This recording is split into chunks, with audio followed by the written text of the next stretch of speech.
Hello guys, welcome back to Kavya's YouTube channel. ಇನ್ನು ಯಾರ್ಯಾರು ನಮ್ಮ ಚಾನಲ್ಗೆ ಸಬ್ಸ್ಕ್ರೈಬ್ ಆಗಿಲ್ವೋ ಅವರೆಲ್ಲ ಸಬ್ಸ್ಕ್ರೈಬ್ ಆಗಿ ತಪ್ಪದ ಪಕ್ಕದಲ್ಲೇ ಇರೋ ಬೆಲ್ಲೈಕನ್ನ ಕ್ಲಿಕ್ ಮಾಡಿ, ಲೈಕ್ ಮಾಡಿ, ಶೇರ್ ಮಾಡಿ, ಕಮೆಂಟ್ ಮಾಡಿ ಅಂತ ಹೇಳ್ತಾ, ಎಲ್ಲರೂ ಹೇಗಿದ್ದೀರಾ, ಚೆನ್ನಾಗಿದ್ದೀರಾ ಅಂತ ಅಂದ್ಕೊಂಡಿದ್ದೀನಿ. ಸೊ ಬನ್ನಿ ಇವತ್ತಿನ ವಿಡಿಯೋನ ನೋಡೋಣ. ಸೊ ನಾನು ಯಾವ ವಿಡಿಯೋನ ನಿಮ್ಮ ಜೊತೆ ಶೇರ್ ಮಾಡ್ತಾಯಿದ್ದೀನಿ ಅಂತ. ನನ್ನ ಚಾನಲ್ನ ನೀವು ಹೊಸದಾಗಿ ನೋಡ್ತಾ ಇದ್ದರೆ ಪ್ಲೀಸ್ ಸಬ್ಸ್ಕ್ರೈಬ್ ಮಾಡಿ, ಹಾಗೆ ಪಕ್ಕದಲ್ಲೇ ಇರೋ ಬೆಲ್ಲೈಕನ್ನ ಕ್ಲಿಕ್ ಮಾಡಿ. ನನ್ನ ಯಾವುದೇ ಹೊಸ ವೀಡಿಯೋಸ್ನ ನಾನು ಅಪ್ಲೋಡ್ ಮಾಡಿದ್ರು ಅದರ ಫಸ್ಟ್ ನೋಟಿಫಿಕೇಷನ್ಸ್ ನಿಮಗೆ ಸಿಗುತ್ತೆ. ಇವತ್ತು ನಾವು ಎಲ್ಲಿಗೆ ಹೋಗ್ತಾ ಇದ್ದೀವಿ ಅಂತ ಹೇಳೋದಾದರೆ, ಸೊ ಮೈಸೂರಿಗೆ ಹೋಗ್ತಾ ಇದ್ದೀವಿ. ಮೈಸೂರನ್ನ ಈ ಹಿಂದೆ ಏನಂತ ಕರಿತಾ ಇದ್ರು ಅಂತ ನೋಡೋದಾದರೆ ಮಹಿಷನ ಸ್ಥಳ ಅಂದರೆ ಮೈಸೂರು ಅಂತ ಕರಿತಾಯಿದ್ರು.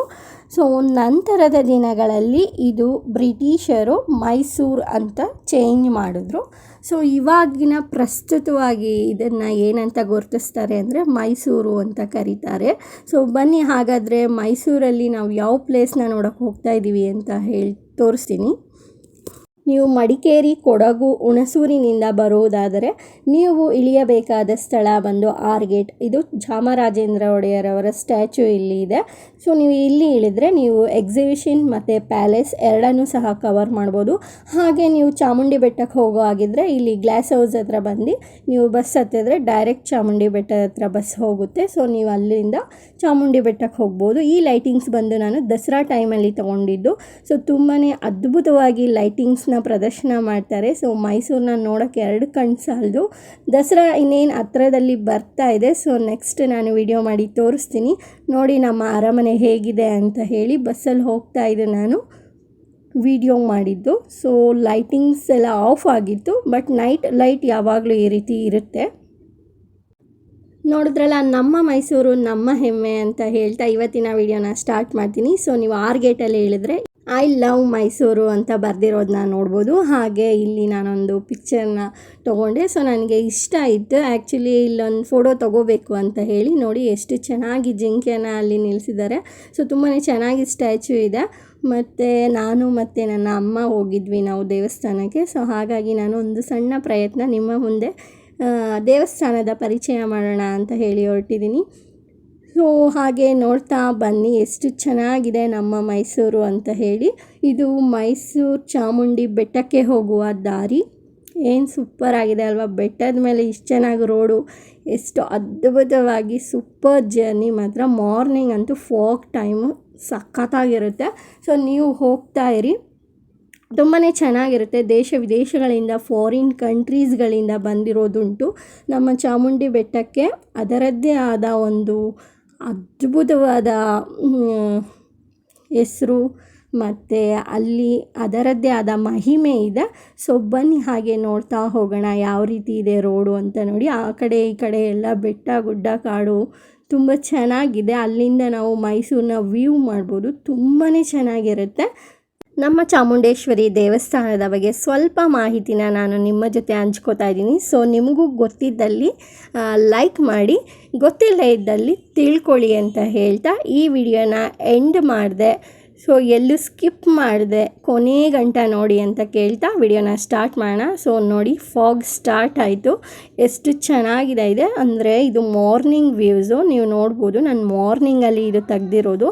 ತುಂಬ ದೇವಸ್ಥಾನ ಸುತ್ತ ಹೋಗಿದೆ, ನೋಡೋಕ್ಕೆ ಎರಡು ಕಣ್ಣು ಸಾಲದು.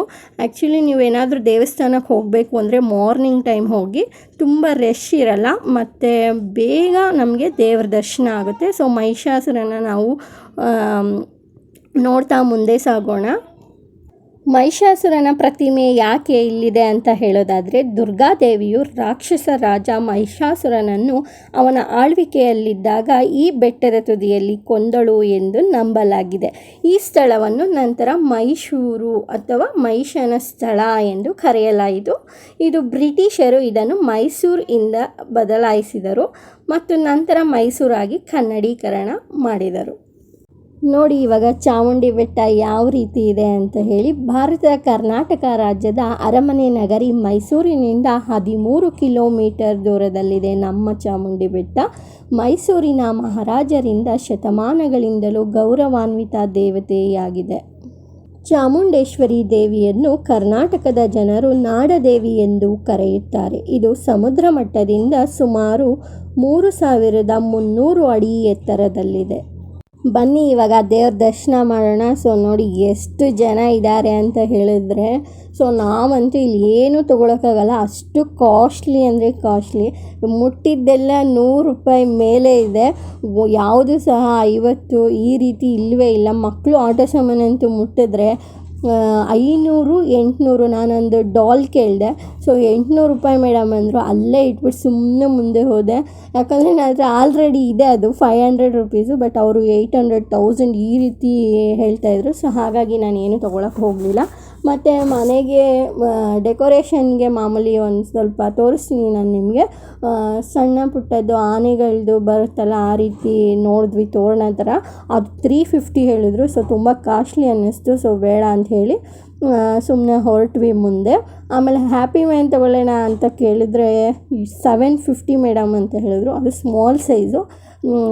ಯಾಕೋ ಇಲ್ಲಿ ತುಂಬ ಕಾಸ್ಟ್ಲಿ ಇದೆ ಅಂತ ಹೇಳಿ ಹೊರಗಡೆನೇ ತೊಗೊಳ್ಳೋಣ ಅಂತ ಹೇಳಿ ಹೊರಟ್ವಿ. ನೋಡಿ ಇದೇ ತೋರಣ ನಾನು ಕೇಳಿದ್ದು. ಸೊ ತುಂಬಾ ಜಾಸ್ತಿ ಅನ್ನಿಸ್ತು. ಸೊ ಬನ್ನಿ ಇವಾಗ ನಾವು ಕ್ಯೂ ಅಲ್ಲಿ ಹೋಗೋಣ. ಇದು ಬಂದು 30 ರುಪೀಸ್ ಚಾರ್ಜ್ ಆಗುತ್ತೆ. ಸಾಮಾನ್ಯವಾಗಿ ಈ ಕ್ಯೂ ಯಾರಿಗೂ ಗೊತ್ತಿರಲ್ಲ, ಯಾಕಂದರೆ ಇದು ಎಂಟ್ರೆನ್ಸಿಂದ ಬಂದು ನಾವು ದೇವ್ರ ದರ್ಶನ ಆದ ನಂತರ ಬರ್ತೀವಲ್ಲ, ಆ ಲೈನ್ ಎಂಡಲ್ಲಿ ಇರೋದು ಇದು 30 ರುಪೀಸ್ ಕ್ಯೂ. ಬಟ್ ನನಗೂ ಸಹ ಗೊತ್ತಿರಲಿಲ್ಲ ಇದು. ನನ್ನ ಅಮ್ಮ ನನಗೆ ಕರ್ಕೊಂಡು ಹೋದಾಗ ಗೊತ್ತಾಯಿತು. ನಾನು ಇಲ್ಲಿ ಯಾಕೆ ದರ್ಶನ ಮುಗಿಸ್ಕೊಂಡು ಬರೋ ಕಡೆ ಹೋಗ್ತಾ ಇದ್ದೀವಲ್ಲ ಅಂತ ಅಂದ್ಕೊಂಡೆ. ಆವಾಗ ಅಮ್ಮ ಹೇಳಿದ್ರು ಇಲ್ಲ, ಇಲ್ಲಿ 30 ರುಪೀಸು ಒಬ್ಬರಿಗೆ. ಹಂಗೆ ನಾವು 60 ರುಪೀಸ್ ಕೊಟ್ಟು ಈ ಕ್ಯೂ ಅಲ್ಲಿ ಹೊರಟ್ವಿ. ಸೊ ತುಂಬಾ ಬೇಗ ಆಯಿತು. 1.5 ಅವರಲ್ಲಿ ನಮಗೆ ದರ್ಶನ ಆಯಿತು. ಬಟ್ ನಾವು ಮಾಮೂಲಿ ಕ್ಯೂ ಅಲ್ಲಿ ಬಂದಿದ್ದರೆ ನಮಗೆ ಇನ್ನೂ ಒಂದು 5 to 6 ಅವರ್ಸ್ ನಾವು ನಿಲ್ಲಬೇಕಿತ್ತು, ಯಾಕಂದರೆ ಅಷ್ಟು ಜನ ಇದ್ದರು. ಕ್ಯೂ ಅಲ್ಲಿ ನಿಂತ್ಕೊಂಡಾಗ ಏನಾದರೂ ಒಂದು ವಿಡಿಯೋ ಮಾಡಬೇಕಲ್ವ. ಪಾರಿವಾಳ ಎಷ್ಟು ಚೆನ್ನಾಗಲ್ಲಿ ಆಟ ಆಡ್ತಾಯಿತ್ತು. ಸೊ ಹಾಗೆ ನೋಡ್ತಾನೆ ಬಂದು ಕೋತಿ ನಮ್ಮ ಹಿಂದೆ ಇದ್ದವ್ರದ್ದು ಪ್ರಸಾದದಲ್ಲಿ ಹೂವು ಮತ್ತು ಬಾಳೆಹಣ್ಣು ಕಿತ್ಕೊಂಡು ಎಷ್ಟು ಚೆನ್ನಾಗಿ ತಿನ್ಕೊಂಡು ಹೋಯಿತು. ಸೊ ತುಂಬಾ ಭಯ ಆಯಿತು ಅದು ಬಂದಾಗ, ಬಟ್ ಆದರೂ ಖುಷಿ ಆಯಿತು. ಸೊ ನಾವು ದೇವ್ರ ದರ್ಶನ ಮಾಡ್ಕೊಂಡು ಇವಾಗ ಹೊರ್ಗಡೆ ಬಂದ್ವಿ. ಒಳಗಡೆ ಕ್ಯಾಮ್ರಾ ಅಲೋ ಇಲ್ಲ, ನಿಮಗೂ ಗೊತ್ತಿರುತ್ತೆ ಆ ವಿಷಯ. ಯಾಕಂದರೆ ನಾಡದೇವತೆ ದೇವಸ್ಥಾನದಲ್ಲಿ ಕ್ಯಾಮ್ರಾ ಅಲೋ ಬಿಟ್ಟರೆ ಎಲ್ಲರೂ ಏನು ಮಾಡ್ಬೋದು ಹೇಳಿ, ಎಲ್ಲರೂ ಕ್ಯಾಮ್ರಾ ವಿಡಿಯೋ ಮಾಡ್ಕೊಂಡು ದೇವ್ರ ದರ್ಶನ ಮಾಡೋಕ್ಕಾಗಲ್ಲ. ಸೊ ಹಾಗಾಗಿ ಕ್ಯಾಮ್ರಾ ಅಲೋ ಇಲ್ಲ. ಇದು ಹೊರ್ಗಡೆ ಉತ್ಸವ ಮೂರ್ತಿ, ಇದು ಉತ್ಸವ ದೇವಿ. ಇದು ಇಲ್ಲೂ ವಿಡಿಯೋ ಅಲೋ ಇಲ್ಲ ಅಂತ ಹಾಕಿದರು, ಬಟ್ ತುಂಬ ಜನ ವಿಡಿಯೋ ಮಾಡ್ತಾಯಿದ್ರು. ಅವಾಗ ನಾನು ಸಹ ವಿಡಿಯೋ ಮಾಡಿಕೊಂಡೆ. ಆಷಾಢ ಮಾಸದ ಮೊದಲನೇ ಪೂಜೆನ ನಾನು ನಿಮಗೆ ತೋರಿಸ್ತೀನಿ. ನಾನು ಅವಾಗ ಮಾತಾಡಲ್ಲ, ಸೊ ನೀವೇ ಪೂಜೆ ನೋಡ್ಬೋದು. ನೆಕ್ಸ್ಟ್ ನಾನು ಆ ಪೂಜೆ ಆದ ನಂತರ ಮತ್ತೆ ಇನ್ಫಾರ್ಮೇಷನ್ ಕೊಡ್ತೀನಿ.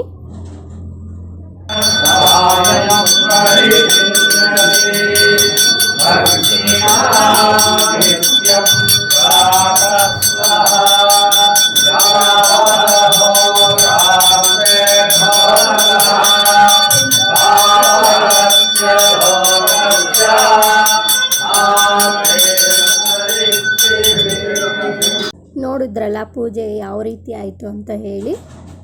ಚಾಮುಂಡೇಶ್ವರಿಯು ಮೈಸೂರು ಮಹಾರಾಜರ ಅಧಿದೇವತೆ ಮತ್ತು ಮೈಸೂರಿನ ಪ್ರಧಾನ ದೇವತೆ.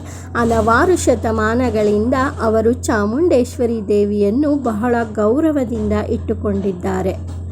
ಚಾಮುಂಡೇಶ್ವರಿ ದೇವಾಲಯವು ಪಶ್ಚಿಮ ಭಾಗದಲ್ಲಿ ಇದೆ. ಮೈಸೂರು ಮಹಾರಾಜರು ಒಡೆಯರ್ಗಳ ಕ್ರಿಸ್ತಶಕ 1399ರಲ್ಲಿ ಅಧಿಕಾರಕ್ಕೆ ಬಂದ ನಂತರ ಇದು ಮಹತ್ವವನ್ನು ಪಡೆದುಕೊಂಡಿದೆ. ಬೆಟ್ಟದಲ್ಲಿ ನಿಂತು ಗುರುತಿಸಬಹುದಾದ ಕೆಲವು ಸ್ಥಳಗಳೆಂದರೆ ಪ್ಯಾಲೇಸ್, ಎಕ್ಸಿಬಿಷನ್, ಕುಕ್ಕರಳ್ಳಿ ಕೆರೆ, ರೇಸ್ಕೋರ್ಸ್, ಸೆಂಟ್ ಫಿಲೋಮಿನಾಸ್ ಚರ್ಚ್ ಮತ್ತು ಲಲಿತ್ ಮಹಲ್ ಪ್ಯಾಲೇಸ್. ನಂದಿಯ ಏಕಶಿಲೆಯ ಪ್ರತಿಮೆಯೂ ಇದೆ. ಮಹಿಷಾಸುರನ ಪ್ರತಿಮೆಯು ಪ್ರವಾಸಿಗರನ್ನು ಆಕರ್ಷಿಸುತ್ತದೆ. ಮೈಸೂರಿನ ದಸರಾ ಟೈಮಲ್ಲಿ ನೋಡೋದೇ ಒಂದು ವಿಶೇಷ. ತುಂಬಾ ಚೆನ್ನಾಗಿ ಲೈಟಿಂಗ್ಸ್ ಮಾಡಿರ್ತಾರೆ. ಸೊ ತುಂಬ ಫಾರಿನ್ಗಳಿಂದೆಲ್ಲ ಇಲ್ಲಿ ಬಂದು ವಿದೇಶಿಗರೇ ಜಾಸ್ತಿ ನಮ್ಮ ಮೈಸೂರನ್ನ ನೋಡೋಕ್ಕೆ ಬರೋದ್ರಲ್ಲಿ. ಅದರಲ್ಲೂ ಅರಮನೆ ಅಂತೂ ಎಷ್ಟು ಬಾರಿ ನೋಡಿದ್ರೂ ನಮಗೆ ಬೇಜಾರಾಗಲ್ಲ, ಅಷ್ಟು ಚೆನ್ನಾಗಿ ಮಾಡಿದ್ದಾರೆ. ಒಳಗಡೆ ಅಂತೂ ನೋಡ್ತಾ ಇದ್ದರೆ ಅಷ್ಟು ಇಷ್ಟ ಆಗುತ್ತೆ. ಸೊ ನೀವು ಒಂದ್ಸಲಿ ನೋಡಿ, ತುಂಬ ಚೆನ್ನಾಗಿದೆ ಅರಮನೆ ಒಳಭಾಗದಲ್ಲೆಲ್ಲ. ಮತ್ತು ಚಾಮುಂಡೇಶ್ವರಿ ದೇವಸ್ಥಾನ ನಮ್ಮ ರಾಜಮನೆತನದವರು ಆವಾಗ ಅವರ ಆಳ್ವಿಕೆಯಲ್ಲಿ ನಿರ್ಮಾಣ ಮಾಡಿರುವಂಥದ್ದು ಪ್ರತಿಯೊಂದು ಸಹ ನೋಡೋಕ್ಕೆ ತುಂಬಾ ಚೆನ್ನಾಗಿದೆ ಅಂತ ಹೇಳ್ಬೋದು. ಸೊ ಹೀಗೆ ಇನ್ನೇನು ದಸರಾ ಹತ್ರ ಬರ್ತಾಯಿದೆ, ಆವಾಗಂತೂ ಲೈಟಿಂಗ್ಸ್ಗಳು ನೋಡೋಕ್ಕೆ 2 ಕಣ್ಣು ಸಾಲದು. ಸೊ ಖಂಡಿತ ಮೈಸೂರಿಗೆ ಬರೋರೆಲ್ಲ ಆಲ್ಮೋಸ್ಟ್ ಚಾಮುಂಡಿ ಬೆಟ್ಟಕ್ಕೆ ವಿಸಿಟ್ ಮಾಡೇ ಮಾಡ್ತಾರೆ. ಸೊ ಯಾಕಂದರೆ ತುಂಬಾ ಫೇಮಸ್, ನಮ್ಮ ನಾಡದೇವತೆ ಅಂತ ಕರೆಸ್ಕೊಂಡಿರೋ ಚಾಮುಂಡೇಶ್ವರಿನ ದರ್ಶನ ಮಾಡೋದಕ್ಕೆ ಹೋಗೋದು ಎಲ್ಲರೂ. ಇನ್ನೊಂದು ಬೇಜಾರು ಏನಂತ ಹೇಳಿದ್ರೆ, ಚಾಮುಂಡೇಶ್ವರಿನ ಹೊರ್ತಿದ್ದಂಥ ಅಂಬಾರಿಯ ಮೇಲೆ ಫುಲ್ ಜನರಿಗೆಲ್ರಿಗೂ ಸಹ ಮನೋರಂಜನೆ ನೀಡ್ತಾ ಇದ್ದ ಅರ್ಜುನ ಈ ದಿನ ಇಲ್ಲ. ಸೊ ತುಂಬ ಬೇಜಾರಾಗುತ್ತೆ ಅರ್ಜುನನ್ನು ನೆನೆಸ್ಕೊಂಡ್ರೆ. ಯಾಕಂದರೆ ದಸರಾ ಬಂದಾಗ ಅರ್ಜುನನ್ನು ಎಷ್ಟು ಚೆನ್ನಾಗಿ ಅಲಂಕಾರ ಮಾಡ್ತಾಯಿದ್ರು ಅಂತ ಹೇಳಿದರೆ, ಅದು ಪೇಂಟಿಂಗು ಅಷ್ಟು ಅದ್ಭುತವಾಗಿರೋದು ನೋಡೋಕ್ಕೆ. ದಸರಾ ಟೈಮಲ್ಲಿ ಅರ್ಜುನ ಅಂಬಾರಿ ತುಂಬಾ ಚೆನ್ನಾಗಿ ಅಲಂಕಾರ ಮಾಡ್ತಾಯಿದ್ರು. ಸೊ ಮಿಸ್ ಮಾಡ್ಕೋತೀವಿ ಅರ್ಜುನನಿಗೆ. ಸೊ ದಸರಾದ ಕೇಂದ್ರ ಬಿಂದು ಅಂತಲೇ ಹೇಳ್ಬೋದು ಅರ್ಜುನನ್ನು. ಸೊ ಅಷ್ಟೊಂದು ತೂಕ ಎತ್ಕೊಂಡು ದೇವ್ರನ್ನ ಸಾರ್ವಜನಿಕರ ಮುಂದೆ ಮೆರವಣಿಗೆ ಮಾಡೋದಿದೆಯಲ್ಲ, ಅದು ಅತ್ಯದ್ಭುತವಾದ ಒಂದು ಪರಿಶ್ರಮ ಅಂತ ಹೇಳ್ಬೋದು. ಆ ಮಾಹುತನು ಕೂಡ ಅಷ್ಟೇ ಎಫರ್ಟ್ ಹಾಕಿರ್ತಾರೆ.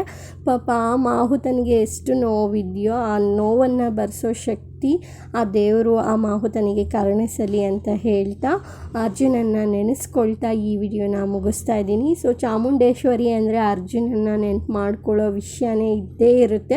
ಯಾಕಂದರೆ ಆ ಮಾಹುತನ ಖುಷಿ ಎಷ್ಟಿತ್ತು ಅಂದರೆ, ದಸರಾ ಅಂದರೆ ಅಯ್ಯೋ ನನ್ನ ಆನೆ ಅಂಬಾರಿನ ಹೊರತಲ್ಲ ಅನ್ನೋದೇ. ಮತ್ತು ಆ ಚಿನ್ನದ ಅಂಬಾರಿನ ಮುಟ್ಟೋದು ಇದೆಯಲ್ಲ, ಅದು ಸಹ ಒಂದು ಅದೃಷ್ಟ ಅಂತ ಹೇಳ್ಬೋದು. ಸೊ ಆ ಮಾಹುತ ಅರ್ಜುನನ ಜೊತೆ ಎಷ್ಟು ಒಡನಾಟ ಇರುತ್ತೆ ಅಲ್ವಾ, ಅದೆಲ್ಲ ನೆನೆಸ್ಕೊಳ್ತಾ ಹೋದರೆ ನಮಗೂ ಸಹ ಬೇಜಾರಾಗುತ್ತೆ. ನೋಡಿದ್ರಲ್ಲ, ಇವತ್ತಿನ ವಿಡಿಯೋ ನಿಮಗೆ ಇಷ್ಟ ಆಯಿತು ಅಂತ ಅನ್ಕೋತೀನಿ. ಸೊ ಇವತ್ತಿನ ವಿಡಿಯೋ ಇಷ್ಟ ಆಗಿದ್ದಲ್ಲಿ ಲೈಕ್ ಮಾಡಿ, ಶೇರ್ ಮಾಡಿ, ಕಮೆಂಟ್ ಮಾಡಿ. ಹಾಗೆ ಇನ್ನೂ ಹೆಚ್ಚಿನ ವೀಡಿಯೋಸ್ಗಳನ್ನ ಹೀಗೆ ನೋಡ್ತಾ ಇರಿ, ಸಪೋರ್ಟ್ ಮಾಡ್ತಾ ಇರಿ, ಸಬ್ಸ್ಕ್ರೈಬ್ ಆಗಿ ಅಂತ ಹೇಳ್ತಾ thanks for watching. Take care, bye.